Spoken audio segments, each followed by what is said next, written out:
नमस्कार, news nation देख रहे हैं आप। आपके साथ मैं हूं नवेद। और चलिए बड़ी खबर बता दें आपको, कल शपथ समारोह के बाद आज नए मंत्री जो हैं वो कार्यभार संभाल रहे हैं। आज मंत्रालय की जिम्मेदारी संभालने के लिए तमाम मंत्री पहुंच रहे हैं अपने अपने मंत्रालय। मंत्रियों का पोर्टफोलियो कल रात ही तय हो गया था। गृह मंत्री Amit Shah minister of cooperation का अतिरिक्त प्रभार भी संभालेंगे, तो वहीं मनसुख मांडविया को देश का स्वास्थ्य मंत्री बनाया गया है।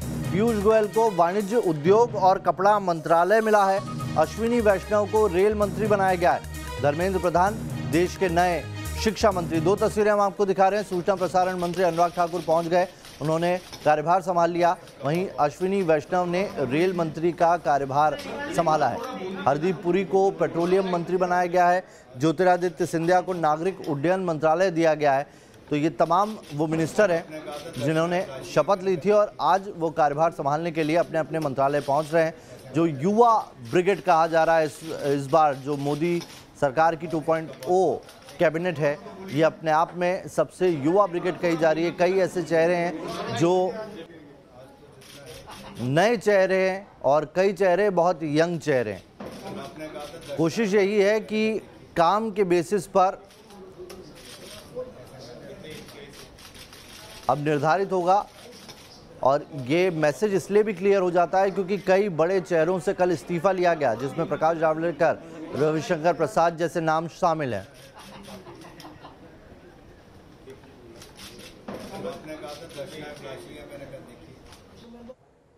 पदभार संभालने के बाद रेल मंत्री अश्विनी वैष्णव ने क्या कहा, आइए सुनाते हैं। मैं सबसे पहले प्रधानमंत्री जी को धन्यवाद देता हूं कि इतनी बड़ी जिम्मेदारी दी है।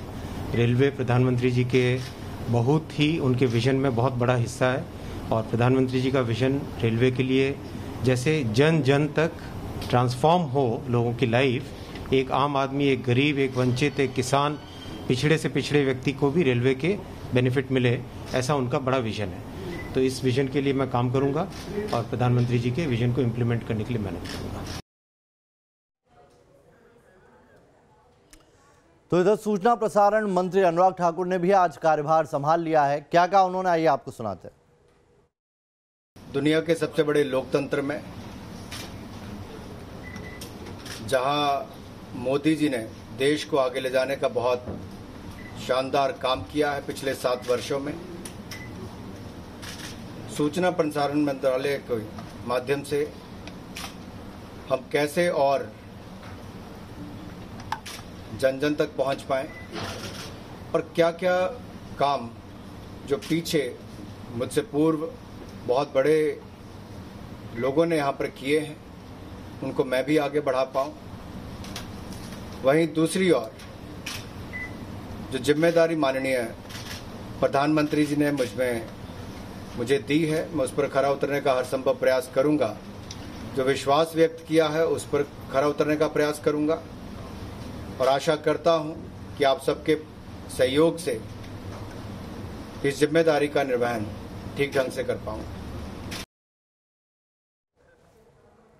मोदी सरकार 2.0 का मेकओवर हो गया है। मोदी मंत्रिमंडल के विस्तार में 15 कैबिनेट और 28 राज्य मंत्रियों के साथ कुल 43 मंत्रियों ने पद और गोपनीयता की शपथ ली।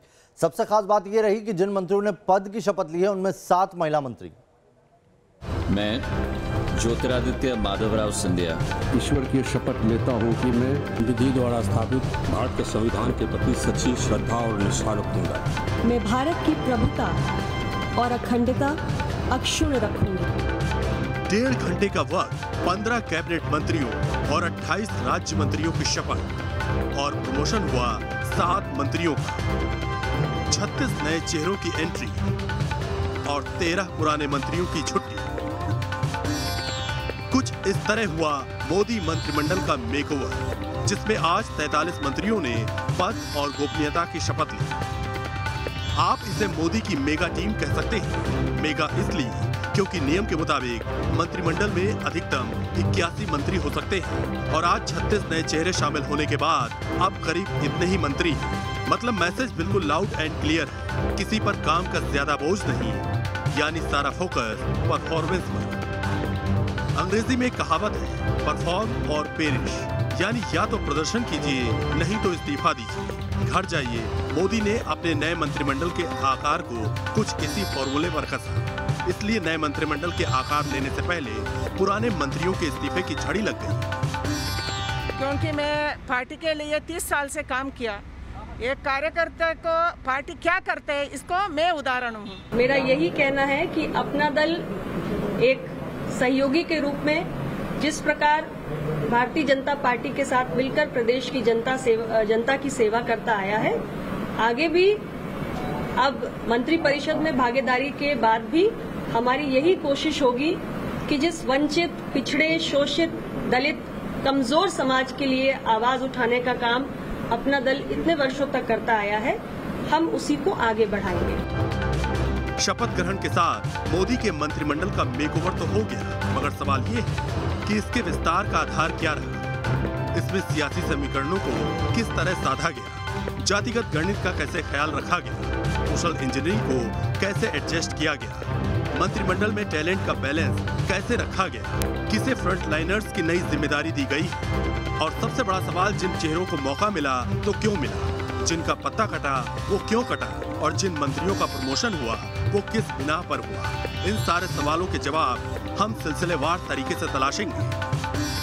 आशा करता हूं और प्रयास करूंगा कि उनकी आशाओं के अनुरूप खरा उतर सकूं और भारत जिस तरह से दुनिया में अपनी नई छाप बना रहा है मोदी जी के नेतृत्व में, उसमें हम सब लोग और योगदान दे सकें। जो विश्वास प्रधानमंत्री जी ने, अमित भाई ने, नड्डा जी ने और पार्टी के अन्य सीनियर लोगों ने मुझ में दिखाया है, उसके लिए आभार प्रकट करना चाहती हूँ, धन्यवाद देना चाहती हूँ, और जो जिम्मेवारी मिलेगी उसे ईमानदारी से पूरा किया जाएगा।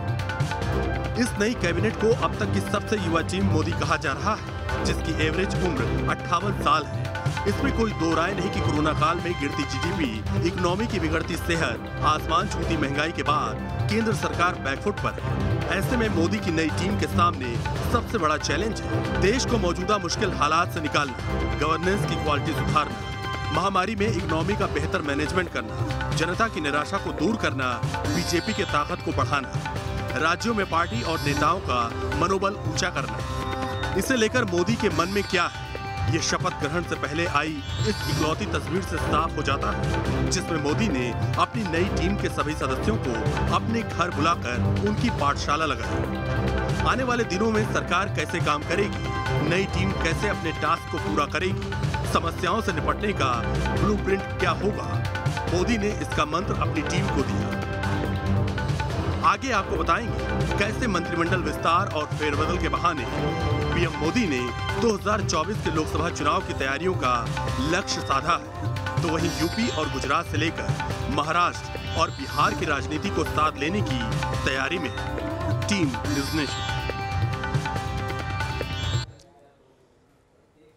चलिए बड़ी खबर बता दें आपको, कुछ देर में बीजेपी अध्यक्ष जेपी नड्डा से मुलाकात करेंगे तमाम नए मंत्री बीजेपी दफ्तर जाएंगे और वहां पर पार्टी अध्यक्ष जेपी नड्डा से उनकी मुलाकात का कार्यक्रम है। आज कार्यभार संभाल रहे हैं जो नए मंत्री हैं वो, उसके बाद जेपी नड्डा से मुलाकात करने के लिए बीजेपी दफ्तर जाएंगे और फिर 5 बजे का वक्त है जब प्रधानमंत्री नरेंद्र मोदी ने अपनी कैबिनेट बैठक बुलाई है, उसमें भी तमाम मंत्रिमंडल को शामिल होना है और उसमें खाका बनेगा। इस जो मोदी 2.0 सरकार का हम जिक्र कर रहे हैं उसमें खाका बनेगा। उन्होंने पहले ही समझाइश दे दी है किस तरीके से आगे काम करना होगा। सिर्फ काम ही एक पैमाना रहने वाला है जिसके जरिए आपको प्रमोशन डिमोशन मिल सकता है।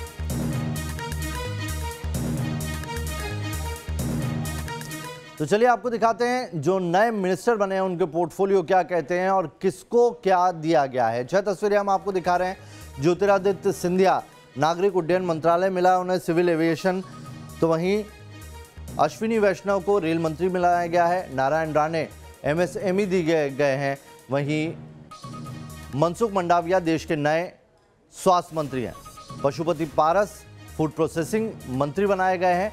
वहीं भूपेंद्र यादव जो हैं वो पर्यावरण मंत्री बने हैं, यानी कि प्रकाश जावड़ेकर की जगह अब पर्यावरण मंत्री का भार भूपेंद्र यादव संभालेंगे। प्रधानमंत्री मोदी की नई टीम तैयार है। शपथ के बाद मंत्रियों को ये भी बता दिया गया है कि उन्हें क्या जिम्मेदारी संभालनी है। आज नए मंत्रियों के कामकाज का पहला दिन है। किस मंत्री को किस मंत्रालय की जिम्मेदारी मिली, आइए पूरी रिपोर्ट दिखाते हैं।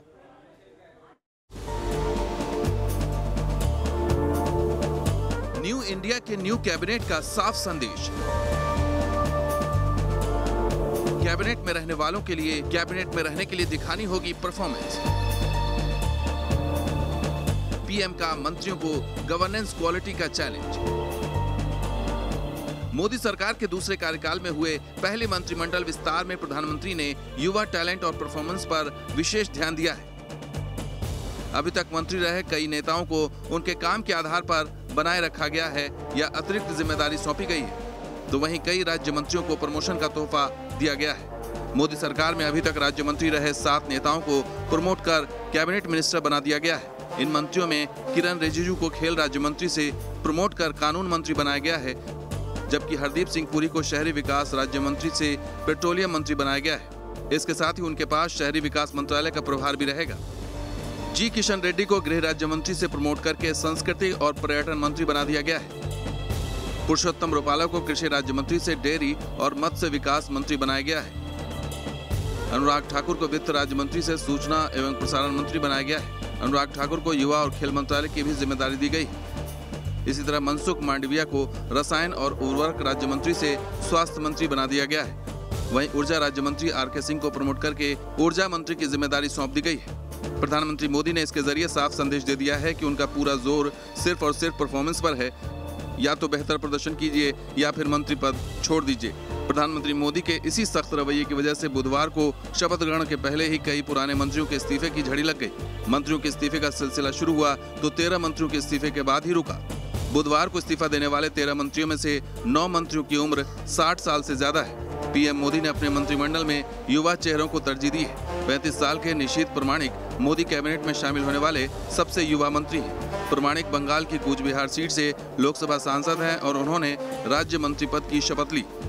नए मंत्रिमंडल में 12 मंत्रियों की उम्र 50 साल से कम है। इनमें Smriti Irani, Kiren Rijiju, Mansukh Mandaviya, Kailash Choudhary, Sanjeev Balyan, doctor Bharati Pravin Pawar, Anupriya Singh Patel, Shantanu Thakur, John Barla, doctor L Murugan और निशित प्रमाणिक के नाम शामिल हैं। साफ है कि पीएम मोदी अपने सहयोगियों से पूरी चुस्ती की उम्मीद करते हैं, इसलिए उन्होंने इस विस्तार में न केवल परफॉर्मेंस का सम्मान किया है बल्कि युवाओं को तरजीह भी दी है। Team news nation. मोदी 2.0 में जी किशन रेड्डी का भी प्रमोशन हुआ है। उनसे बात की न्यूज़ नेशन संवाददाता अरविंद सिंह ने। एक युवा नेता से कैबिनेट मंत्री तक का सफर, राज्य मंत्री से कैबिनेट मंत्री के तौर पर आपको प्रमोट किया जा रहा है, क्या वजह मानते हैं? बिल्कुल, भारतीय जनता पार्टी में आपको एक स्पेशल दिखते हैं। पार्टी के साथ जुड़े हुए, पार्टी के साथ आइडियोलॉजी के साथ मिलकर काम करने वाले कार्यकर्ताओं को भारतीय जनता पार्टी में प्रोत्साहन मिलता है। मैं पहले ही बताया, आज भारतीय जनता पार्टी में जो आज सबके साथ, सबका विकास, सबका विश्वास जो नरेंद्र मोदी जी का काम करने का तरीका है, वो आज मंत्रिपरिषद में भी आप दिखा है। आज ऑर्डिनरी वर्कर्स को और आइडियोलॉजी के साथ काम करने वाले और महिला, युवा, शेड्यूल कास्ट, ओबीसी, आज ये सब मिलजुल कर आज हमारा नरेंद्र मोदी जी के नेतृत्व में जो मंत्रिपरिषद का आज आविष्कार हुआ है, इसका आपको एक सिंबल है ये। Arvind Singh, news nation, Delhi. मंत्रिमंडल विस्तार के बाद मोदी सरकार की सबसे बड़ी चुनौती उत्तर प्रदेश में है। मंत्रिमंडल विस्तार में भी इसकी झलक नजर आई। मैं अनुप्रिया सिंह पटेल सत्यनिष्ठा से प्रतिज्ञान करती हूँ। सीटों के लिहाज से देश का सबसे बड़ा प्रदेश है उत्तर प्रदेश। के संविधान के प्रति सच्ची श्रद्धा और निष्ठा रखूंगी। कहते हैं दिल्ली की सत्ता का रास्ता यूपी से होकर गुजरता है। पूर्वक और शुद्ध अंतःकरण से निर्वहन करूंगा। यानी दिल्ली का तख्त चाहिए तो लखनऊ में सत्ता जरूरी है। 2022 में यूपी में चुनाव है, लिहाजा मंत्रिमंडल विस्तार के जरिए यूपी के वोटरों को संदेश देने की कोशिश की गई। मोदी की नई टीम में सबसे ज्यादा जोर यूपी पर दिया गया, जहां से 7 नेताओं को कैबिनेट में जगह दी गई। सबसे पहले उन चेहरों को देखिए। पंकज चौधरी, अनुप्रिया पटेल, बीएल वर्मा, कौशल किशोर, सत्यपाल सिंह बघेल, अजय मिश्रा, भानु प्रताप सिंह वर्मा। यूपी की सियासत से ये वो 7 चेहरे हैं जिन्हें मोदी की नई टीम में जगह दी गई। इनमें अनुप्रिया पटेल अपना दल की प्रमुख है, जो पिछले मंत्रिमंडल में भी मोदी सरकार में मंत्री थी। दरअसल बीजेपी ने ये संदेश दिया है कि वो अगर बड़ी पार्टी है तो उसका दिल भी बड़ा है।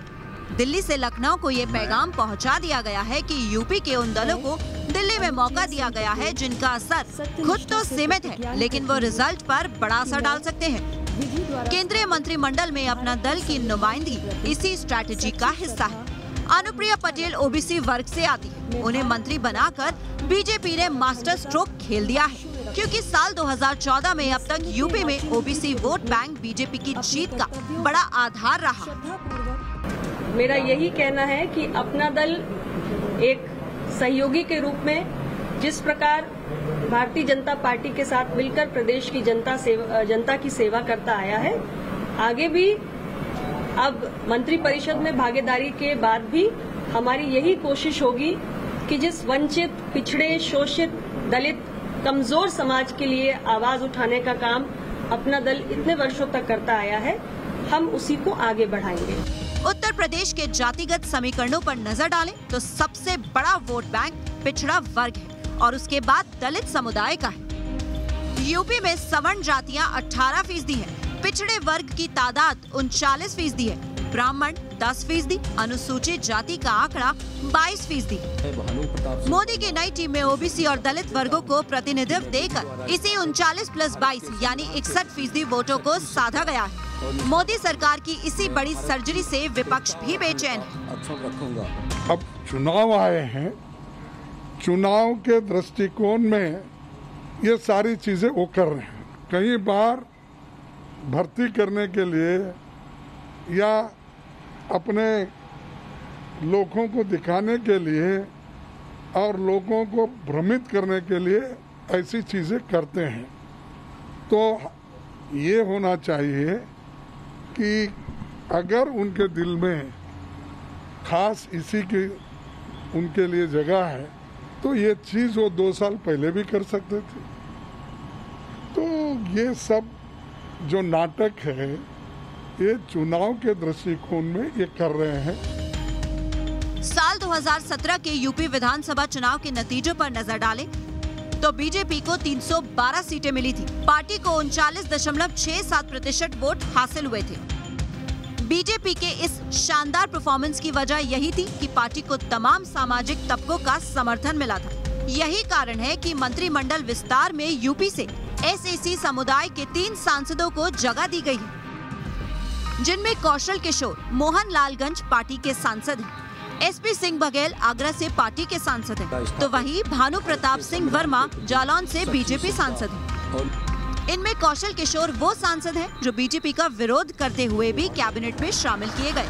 लखनऊ में कोरोना के दौरान भाई की मौत होने पर कौशल ने अस्पतालों की खराब हालत पर पत्र लिखा था, लेकिन उन्हें कैबिनेट में शामिल करके बीजेपी ने ये संदेश दिया है कि सरकार विरोध की आवाज को भी तवज्जो देती है। दरअसल मंत्रिमंडल विस्तार से बीजेपी का संदेश साफ है, पिछड़े दलितों में पार्टी की साख को बढ़ाना है, लेकिन अगड़ों को भी साथ जोड़े रखना है। मसलन अजय मिश्रा ब्राह्मण है, जिनके जरिए यूपी के कान्य कुबज ब्राह्मणों को संदेश देने की कोशिश की गई है। कानपुर में विकास दुबे प्रकरण के बाद ऐसी खबरें आई थी कि योगी से यूपी का ब्राह्मण समाज नाराज है, जिसके बाद पहले जितिन प्रसाद को पार्टी में शामिल करके और अब अजय मिश्रा को केंद्र में मंत्री बनाकर एक पॉजिटिव संदेश देने की कोशिश की गई है।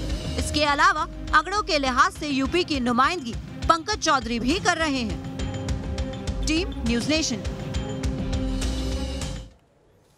यहाँ रुक रहे हैं छोटे से ब्रेक के लिए, तुरंत लौट रहे हैं।